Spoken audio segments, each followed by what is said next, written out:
please. Just a little bit, yeah? Good girl, good girl, good girl. Okay. Yeah, good. Good girl. Good girl.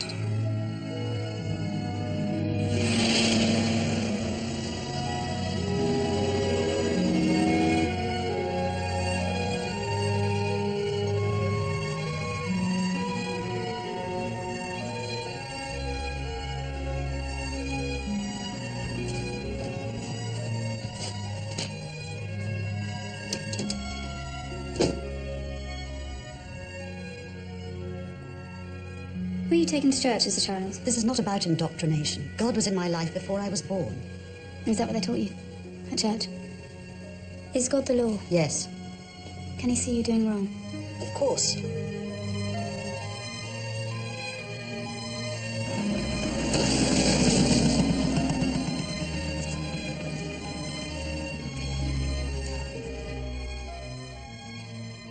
How's my gorgeous girl?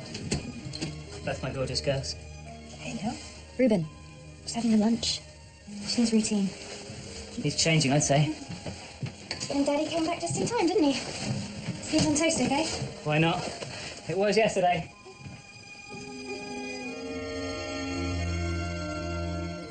Are you afraid of God's judgment? He is gracious and merciful. He's also vengeful, angry. Like any concerned parent. Yes. One who imposes irrational rules no child can follow. It's up to us to rationalize what's in the Bible. The essence of faith is love.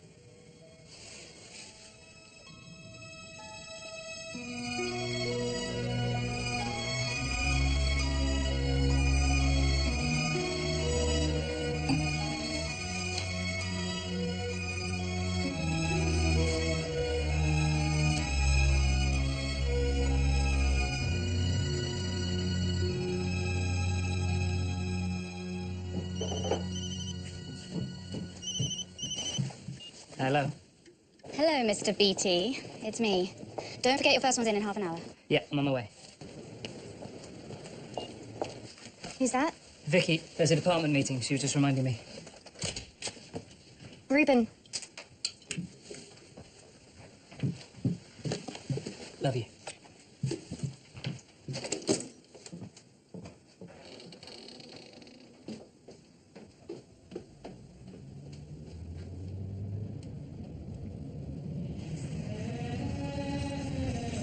Your CD must be scratched. Think you find the repetition meditative? Meditative's another word for monotonous. And yes, very. Highly effective in combating stress. Yeah. But I'm not stressed. You don't think you're stressed. You've assimilated it. God, now watch out!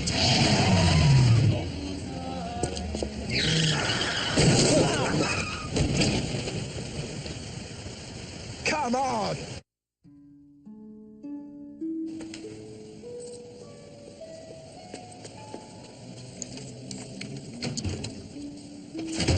There is someone trying to get through. She's a little disorientated. She didn't expect to go so soon. Can you see her? Does she look okay now? She's standing on a road. There was an accident. Yes. A car crash. She's in a safe and peaceful place. Anytime you need to talk. If you can get a word in edgeways. That's Tina for you. I can't thank you enough, Mr. James. Randolph, please. Thanks.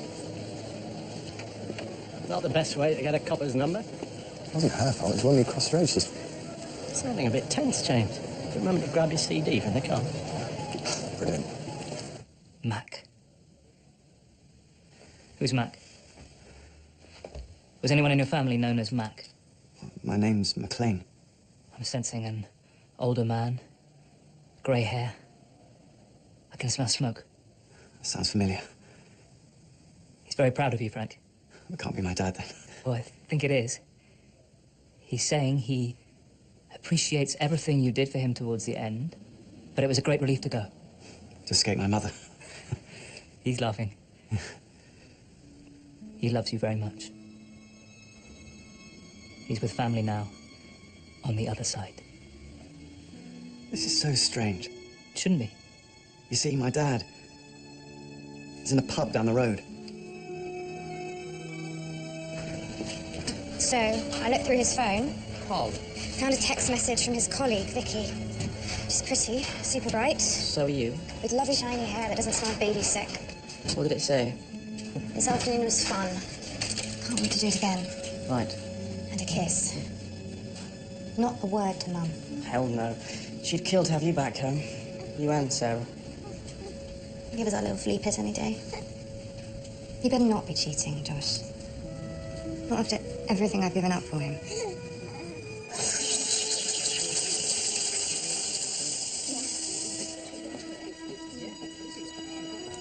Neck okay, is it?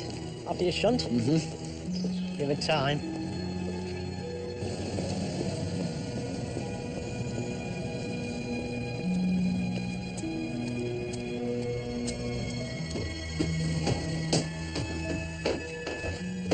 Hello? Mr. James? Mr. James? Mr. James?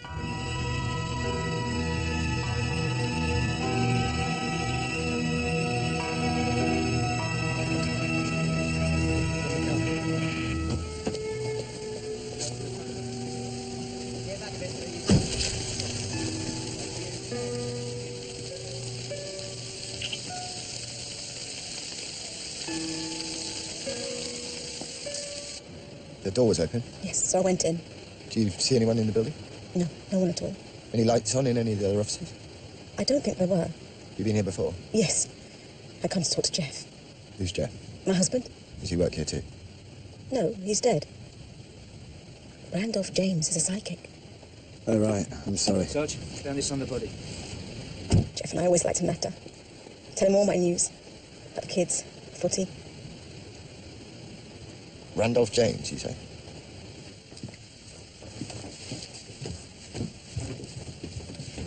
Well, he hasn't been shot, strangled, stabbed, beaten, bludgeoned, or had his neck broken. If we're listing all the things that haven't happened to him, why not include that he hasn't been struck by lightning or savaged by wolves? Robbie, do I stand in your office asking, have you caught them yet? What is it about those eyes? Strong painkillers, warm bath. That's Robbie sorted. How about you? Witness identified him as Randolph James, but he's Reuben Beatty on his debit card. So he's leading a double life? Randolph James is a practicing clairvoyant. Certainly looks like he's seen a ghost.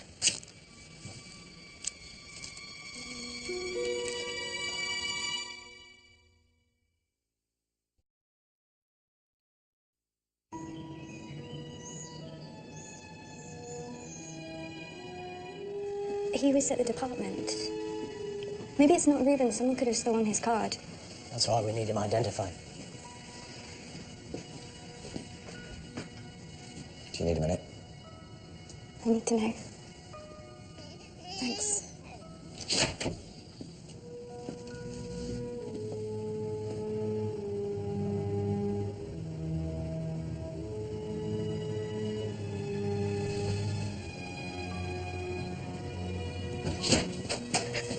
Mrs. Beatty, is it Reuben? What happened? Well, we're still waiting for the autopsy report. Until we decide otherwise, we're treating your husband's death as suspicious. What was he doing in some office? Reason to believe that he was moonlighting as a psychic. That's absurd. He's a junior research fellow at the Department of Psychology. He's a scientist. He investigates systems of belief, why people believe. Could it have been part of his research? They never mentioned it. Then again, he was hardly home. Are you sure? One of his clients found him. She knew him as Randolph James.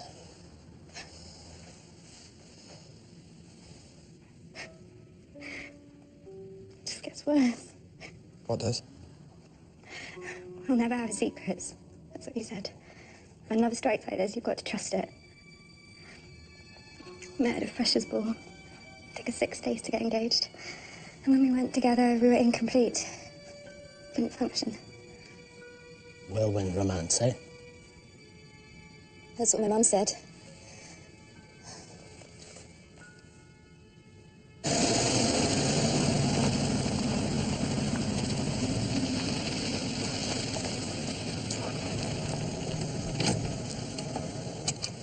The sooner we get her back home, the better. Right. Thanks. Not one word. There was no meeting in the Department of Psychology yesterday afternoon. Not cancelled, never scheduled. So Ruben Beattie lied to his wife. Why doesn't that surprise me?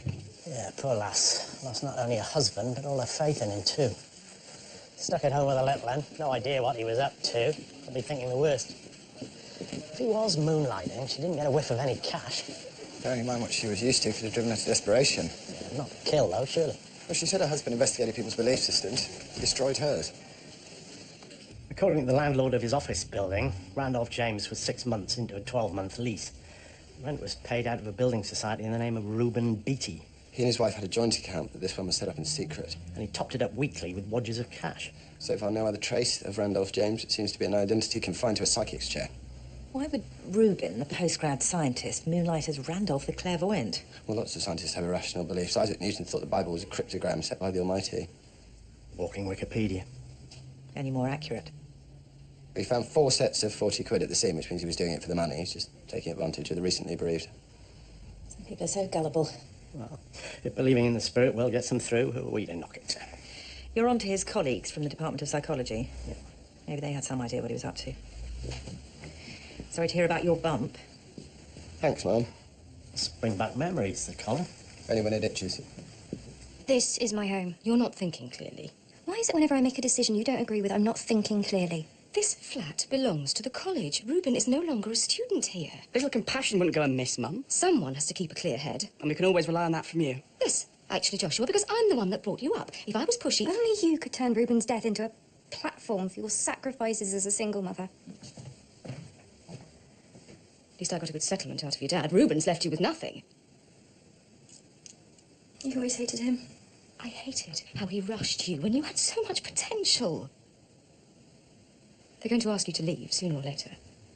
I can't. Not yet. I've got your old room ready. You'll have my support. I know how hard it'll be. Think about it, Polly, please.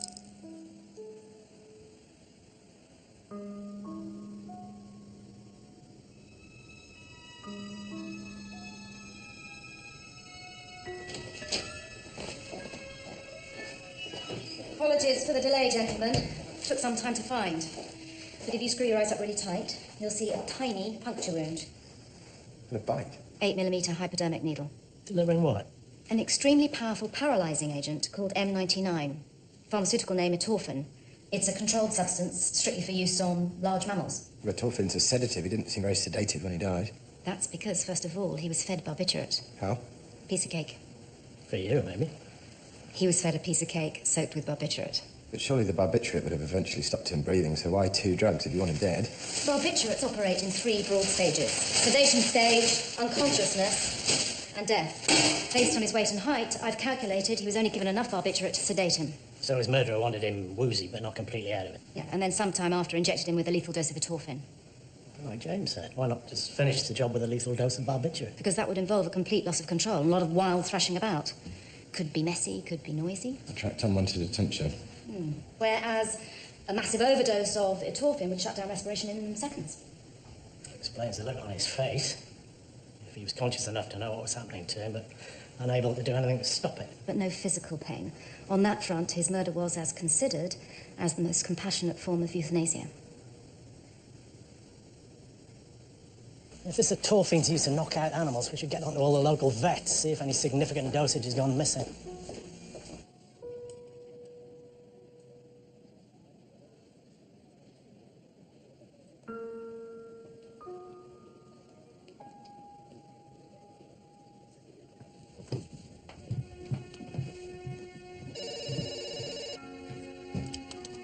Guess what? We're not here, but you know what to do and when to do it.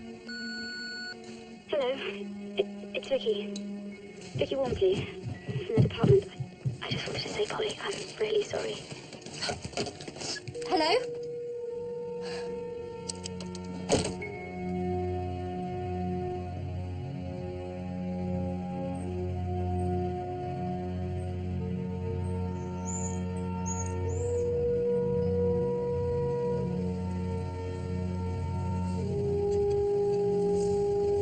Parapsychology, the study of contested mental phenomena, such as telepathy, near-death experiences, clairvoyance, psychokinesis. If any of you believe in such phenomena, then knock 3 times.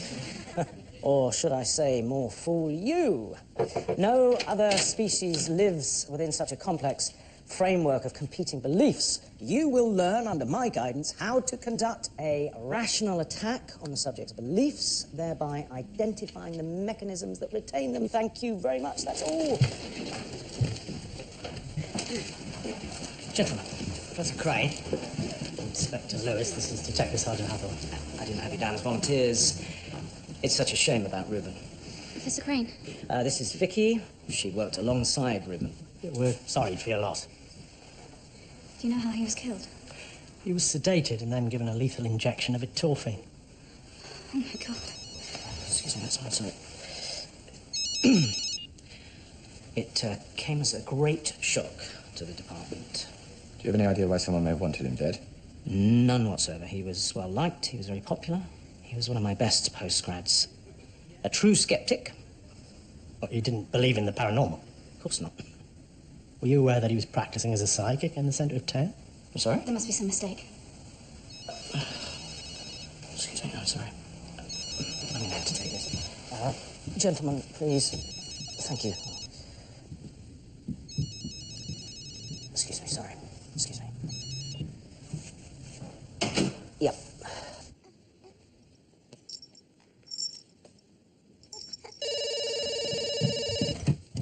Vicky? Who's Vicky? Hi, Mum. Darling, it's a truly terrible thing that's happened, but you Need to think about restarting your life. yours and Sarah's. She needs you to be strong. Polly? Polly? Yeah, okay, Mum.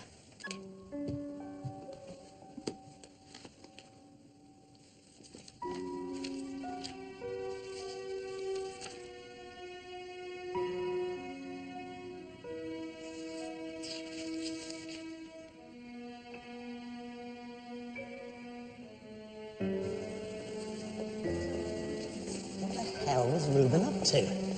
Going out on a limb, going against everything he ever believed in.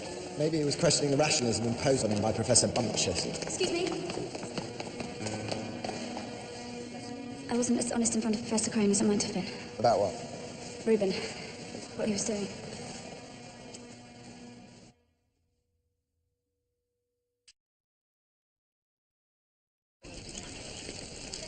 Crane is old school.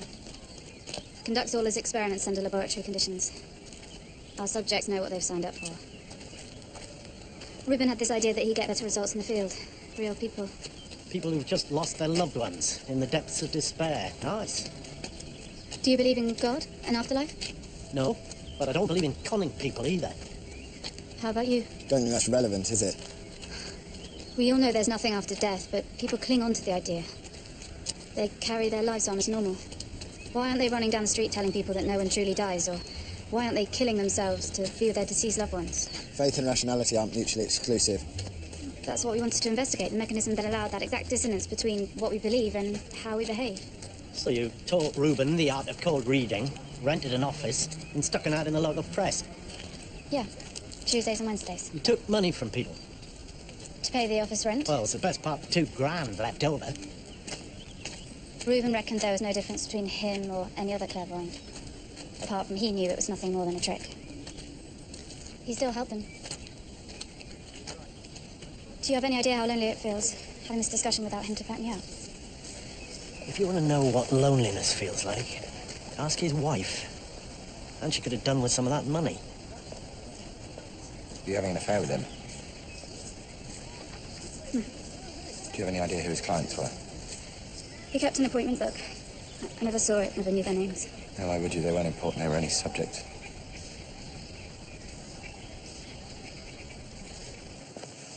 That appointment book wasn't in Reuben's office. Maybe he kept it at his flat. Take a look. Was she lying, do you reckon, about an affair? Not sure, but I do think she loved him. Vicky's defence of Reuben was that he knew he was exploiting people. That's disturbing. Find it more disturbing if he actually believed he could talk to the dead. Vicky was with Reuben all the time. His wife, Polly, hardly ever saw him. But would that give her a concrete motive for killing him? Come on, we're going to the Natural History Museum. Meet Canon Dutter. Canon Dutter?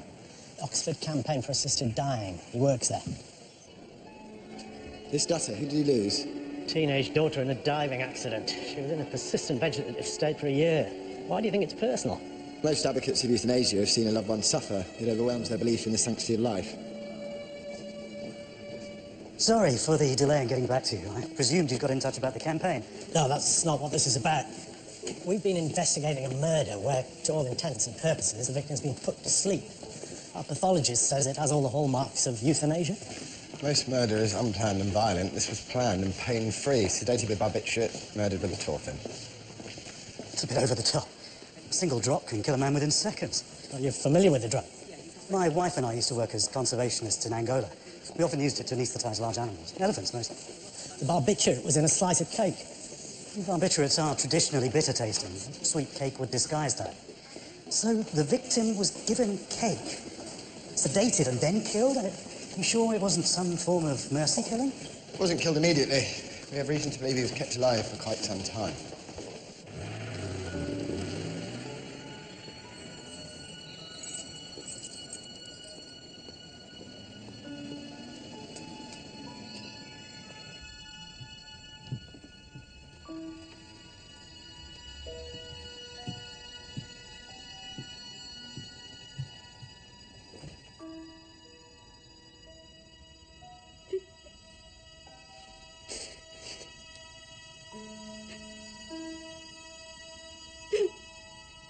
The whole point of euthanasia is to prevent prolonged suffering. It sounds like your murderer knew the technique and callously abused it. I'm sorry, but Catherine, my wife, is waiting. Was there anything else? Oh, I'm sorry, by the way, about your daughter. It must be, well... Just trying to remember as she was before. Celebrate that, you know. What was she like? She was so full of energy. She came on all our conservation trips from the age of 5. And after the accident, we convinced ourselves there might be a miracle. Classic denial. But as time dragged on, we soon realised that all that lay ahead for Jo was just lying there, wired up to some machine, feeling God knows what. Terrified, maybe. We knew that her life was being needlessly prolonged, but we were refused permission to do anything about it. We wanted to protect her, spare her from suffering. Any parent would feel the same. We brought her home. Just felt like the right thing to do. Then fate intervened. Chest infection. Not many people in our situation have that blessing.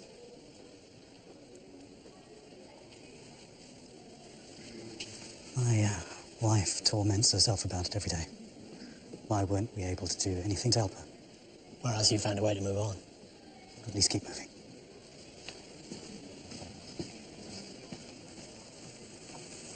You still think it's wrong to want to put somebody out of their pain? Just because I'm uncomfortable with it doesn't make it wrong. Who are they? Detectives. I don't like the police hounding us at every turn. It wasn't about the campaign. They just had some technical questions about a murder case. How was your morning? Oh, well, I made it. To the hairdressers. They had no idea what to say, which makes a change. Why keep the clairvoyant experiment a secret? Apparently Crane likes to have his imprimatur on everything. The plan was to do the research without anybody knowing about it, and then make a big splash in their own right with some kind of a book. Well, why didn't he tell his wife? Were Reuben and Vicky more than just colleagues? Not, according to Vicky. Somebody went to his office with the sole intention of scaring him half to death before finishing the job off with an animal tranquilizer. There must be some significance to the way he was killed. They abused a lot of vulnerable people's trust in there. We need to know who they are. Here, listen to this. National DNA database has got an ID match on a hair follicle found in Reuben's office. Belongs to a Justine Skinner. She's in our system for breaking into a neighbour's house and killing their cats. Bring her in. Yeah, I'll do that. You go back to Reuben's flat. Check that uniform didn't miss anything. Okay.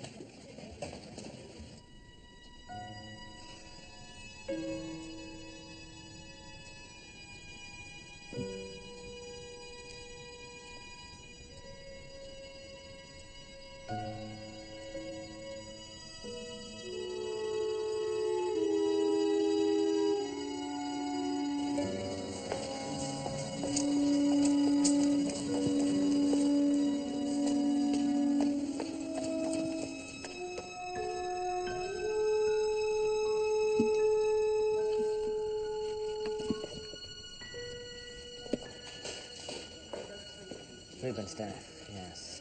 Hope this won't compromise things too much. You can appreciate I've... Thank you, Vicky.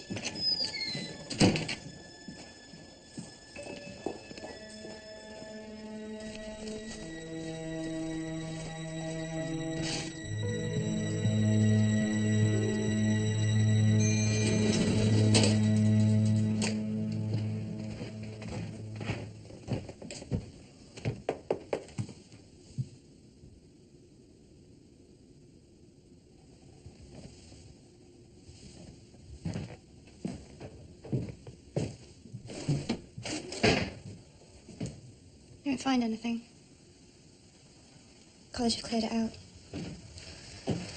All trace of us gone. Like we were never here. Where are you living, Dad? My mum's.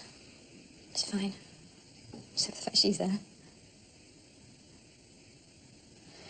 I want to have good memories, but all I can think about is him and Vicky. I hate the thought of her grieving for him. She has no right.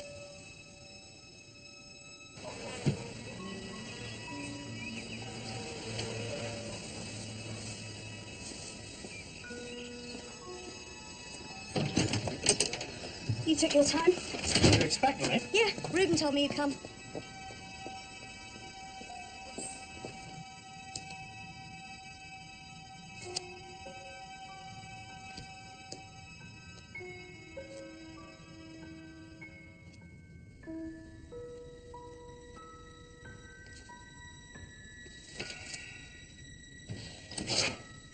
Didn't find anything except for Polly Beatty. She's not in a good way. Is this the woman that killed the cats? Yeah, she was arrested for burglary and criminal damage just under a year ago. She broke into a neighbour's house and lethally injected 4 cats. CPS decided not to prosecute because of her mental health issues at the time. Maybe she'd had a relapse, turned her attention from cats to people.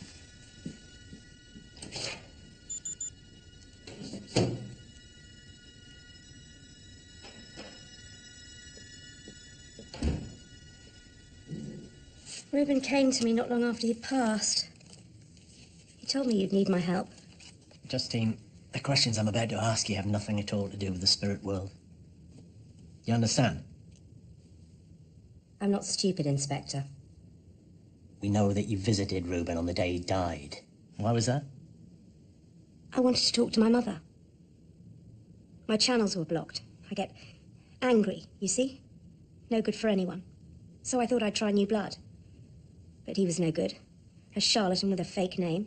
How did that make you feel when you found that out? Disappointed. I told him so, too. He won't tell me how he was killed. He was given a lethal injection. Sound familiar? I wasn't well. What did you use to put your neighbour's cats to sleep? I can't remember. I had blackouts. Days. Grief. Drink. Anger. It all broke down. Who were you angry with? I was my mother's sole carer for 25 years. She had cats, 4 of them. When she died, she gave them to the neighbour and everything else to Cat's Protection. Left me with nothing. I could hear them next door, mewling, taunting me. So I broke in. I did to those cats what I wished I'd done to her. She let me down. Reuben Beatty let you down. And now I can't get rid of him. You okay? Justine? He's trying to tell me who killed him. There's a woman in danger. Who? Such anger in his office. Someone wants him to feel terrible fear. A woman. No. A man. Justine, if you're trying to throw me off the scent here... I know him. He's a psychic. Frank. McLean.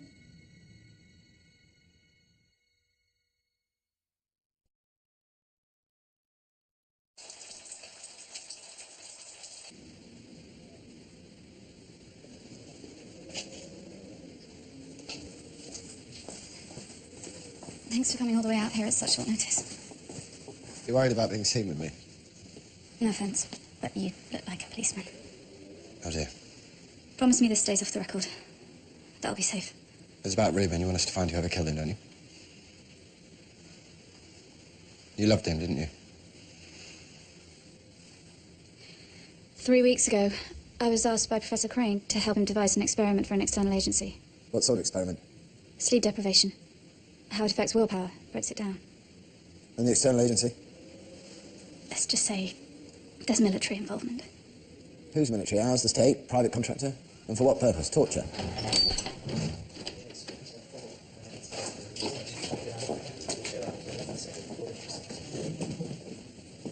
I honestly don't know. Reuben got wind of the project and told Crane he thought it was unethical. He was probably right, but I think he was just pissed off that Crane asked me to assist and not him. Because he missed out on a fee? It was more of an ego thing. How did Crane feel about Reuben finding out? Well, Reuben told Crane that if he didn't pull out of the project, he'd go to the department board with a complaint. And that would have stopped the project? I don't know. It might have been enough to jeopardise Crane's involvement. So what are you telling me? Crane had Reuben killed in order to silence him?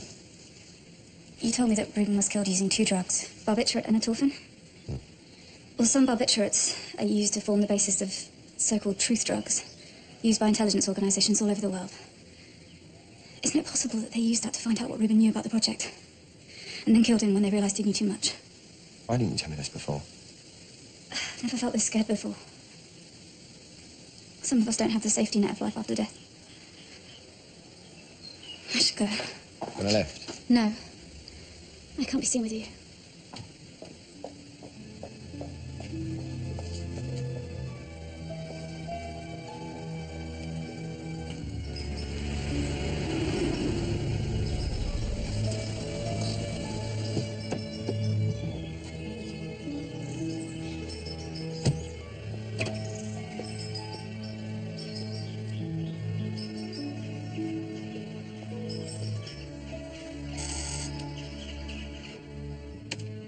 Hello? Frank McLean. Who wants to know? Detective Inspector Lewis. You want to talk to me about Randolph James? Yeah.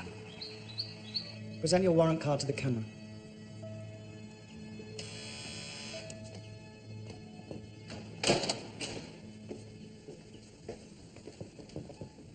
Lovely place. Business is clearly good. Yes, I've never subscribed to the belief that work should be its own reward. I much prefer actual money. You must be very good at what you do. The only creatures that are aware that life has a beginning, middle, and an end. Every life has a story, and for a small fee, I help my clients find a shape to theirs. Using psychic ability. Whatever you take me for, Inspector, don't take me for a fool. You and I both know that I'm one step up from the fairground. The skill lies in presenting the logical as mystical. For example, how did I know why you've come to see me? Because I've got a notorious website on which I'm roundly critical of so-called fellow practitioners. And I also assume you've seen my latest blog post. I haven't, actually.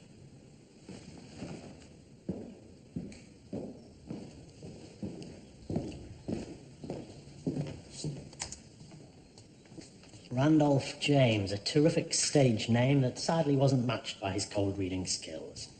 Unless we maintain a certain standard, we all get tarred with the same crappy brush. Someone's got to sort the wheat from the chaff. And that's you? I don't trust anyone else, in this world or the next. I take it you know that Randolph James has been murdered? I heard a whisper, yeah. So when did you post this? Tuesday night. If you didn't know about it, how come you're here? Somebody point you in my direction. I'm not at liberty to say. Keith Poland, Liz Birkwood, Jodie Osborne, Justine Skinner. Randolph James's real name was Reuben Beatty. How hostile did you really feel towards him, Mr. McLean? When did you visit him? Well, I always go twice. The first to check them out, and the second to confirm my first impression. I afforded Randolph the same courtesy, and then I destroyed him. What? Online. Aye. I don't think Frank McLean's our killer. He needs phony psychics to prop up his self-esteem. How was your secret meeting? Worrying. Meet you outside the Department of Psychology. Yeah.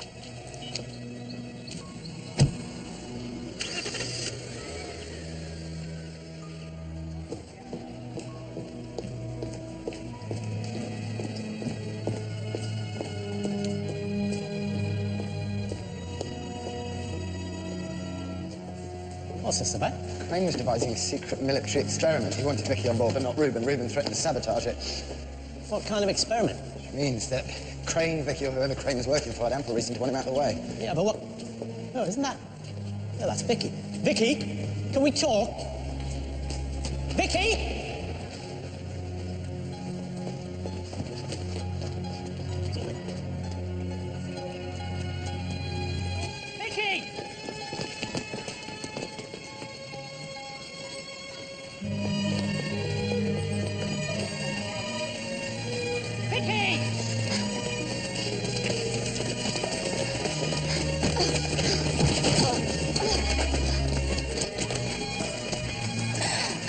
Look after her. You're right. Help me. What's the matter? Someone get an ambulance, please. Tell me I'll be okay. You'll be fine. We get an ambulance, please.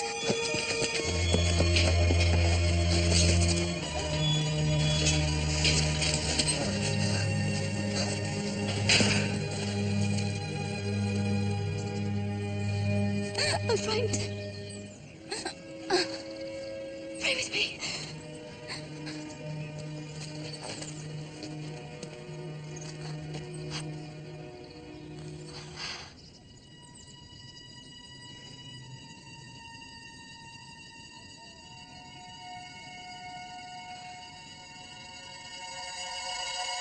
When she told me about Crane, she was scared for her life. You know, we're no different, you and I. Except your subjects aren't criminals or liars. You'll make out if they're male or female? Why did you go to Reuben's office the day he was murdered? Who's that? What do you want? See anything? Nothing. Professor Crane! And the story continues next week at 8. Wednesday night, it's Midsummer Murders here on ITV1. The news is next, and later at 10:35, from an interview with Mick Jagger to the campaign to free the Birmingham Six.